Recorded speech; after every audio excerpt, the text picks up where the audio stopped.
सबसे पहले इस कार्यक्रम को आयोजना करने वाले ब्रिटिश काउंसिल, समग्र संस्थाओं और व्यक्तित्व को धन्यवाद देना चाहूँगी। बीरगंज के शाह नर्सिंग होम में विक्रम संवत 2050 में एक परिवार को एक लड़की की प्राप्ति हुई और ताज्जुब की बात यह है कि 3 दशक पहले भी इस परिवार को अपनी दूसरी बेटी की प्राप्ति पे बहुत ही ज़्यादा खुश था। हमारे मुख्यमंत्री जी का अभियान बेटी बचाओ बेटी पढ़ाओ तो अभी कुछ साल पहले ही लागू हुआ है, लेकिन कुछ दशक पहले ही इस परिवार ने अपने बेटे इस मंत्र को अपना लिया था और बेटे और बेटी में कुछ ज़्यादा फर्क करते नहीं थे। और मैं ये भी बता दूं, वो दूसरी बेटी कोई और नहीं, मैं शैली चौधरी हूँ। जैसे जैसे बचपन गुजरता गया एक बात समझ आने लगी कि भले हम आज 21वीं सदी में हैं, लेकिन हमारे समाज की सोच अभी भी 19वीं सदी में ही ग्रसित है। हमारे समाज की सोच आज भी उस सोच में गिरफ्त है कि हम बहू बेटियां वो 4 दीवारी के अंदर 1 फीट के घूंघट में बड़े अच्छे लगते हैं। वो 10 बाई 10 का घर ही हमारा दुनिया है। तो और हम इस चीज़ को अपनाते भी हैं और हमारे समाज का एक बड़ा हिस्सा जिसमें कि अधिकतम पुरुष है वो इस चीज़ को अपनाते हैं और आवश्यकता अनुसार कुतर्क से जस्टिफाई भी कर देते हैं। और फिर करे भी क्यों ना भला, ये करने से फ़ायदा भी तो उन्हीं का है। और जब मैं अपने रिश्तेदारों के घर जाती थी तो एक चीज़ बड़ा मज़ेदार देखने को मिलता था कि लड़कियां किचन में होती थी और लड़के या जो पुरुष होते थे घर के वो इंजॉय करते हुए पाए जाते थे। और महिलाओं को फैसलों में तो पूछिए ही मत, इन्वॉल्व करना तो दूर की बात, उनकी राय भी नहीं ली जाती थी। महिलाओं को फैसला करने का हक मिलता था, ये बात नहीं मिलता था, लेकिन फैसला करने का हक सिर्फ इतना मिलता था कि आज दिन के और रात के खाने में क्या बनेगा। शायद आज कुछ महिला या तो दिन का खाना बनाकर आई होंगी या अभी जाके बनाने वाली भी होंगी। तो हमारी सोच, हमारे समाज की सोच इतनी है कि जब महत्वपूर्ण फैसला करना हो तो महिलाओं से पूछो मत, जानकारी दो, सिर्फ उन्हें बताओ कि हाँ हमने ये फैसला कर दिया, यू मस्ट ऑब्लाइज। और हम जो ये संस्कार की बात करते हैं, हमारी सामाजिक संस्कार, ये कैसा संस्कार है हमारा? हमारे लड़के रात के 10 बजे गुंडे के जैसे घूमे, लड़कियां छेड़े तो कोई बात नहीं, लेकिन वहीं हम लड़कियां रात को 8 बजे किसी काम से भी ज़रूरी लेट हो जाए तो पता नहीं कैसा तहलका मच जाता है। और ये संस्कार कब से है?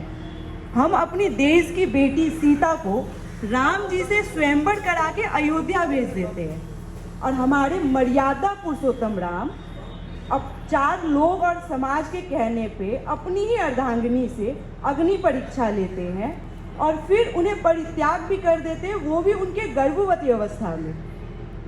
और लक्ष्मण जी, उनका भी क्लासिक एग्जाम्पल है मेरे पास। हमारे समाज में नाक कटना को इज्जत जाना कहते हैं, शायद सारे एग्री करेंगे मेरे साथ। तो वो भी फिर दूध के दूल्हे तो नहीं थे, क्योंकि उन्होंने सुपनेखा का नाक काट के उनका इज्जत ही लिया था। और एक बात पूछती हूँ मैं, हमारी सुपनेखा कहाँ गलत थी? उन्होंने सिर्फ अपना सेक्सुअल डिज़ायर ही तो बताया था राम जी को, उनका रेप तो नहीं कर दिया था जैसे आजकल रोज़ नौजवान हमारा कर रहे हैं। तो वैसा तो कुछ नहीं कर दिया था, तो वो कहाँ गलत थी? उन्होंने तो सिर्फ बोला था हाँ मुझे तो पसंद हो, उतना में नाक काट दिया, इज्जत ले ली, ये तो गलत है।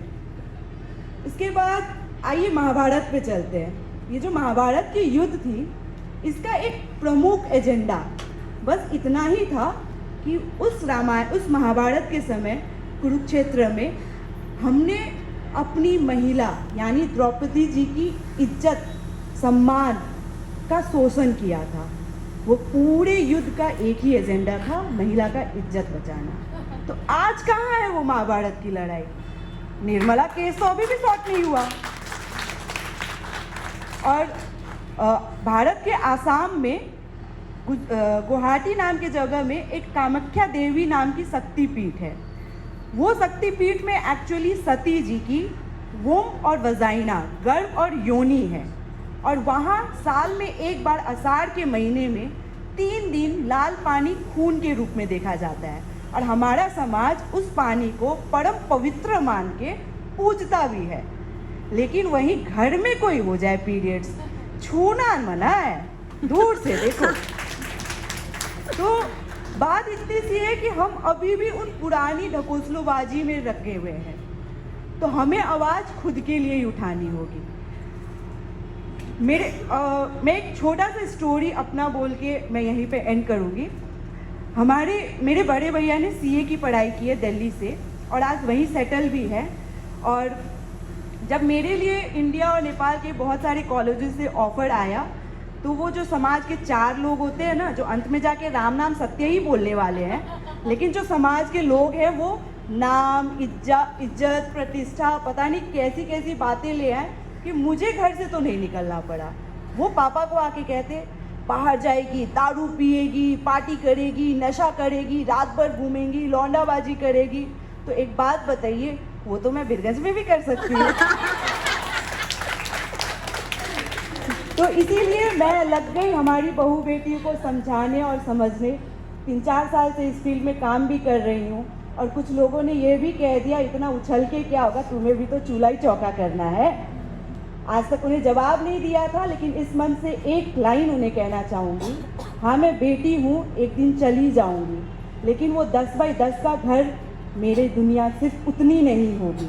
मैं इस धरती पे कुछ करने के लिए, अपने समाज की बहू बेटियों के लिए काम करने के लिए पैदा लिया है, और वो करे भी ना तो मैं नहीं मरने वाली।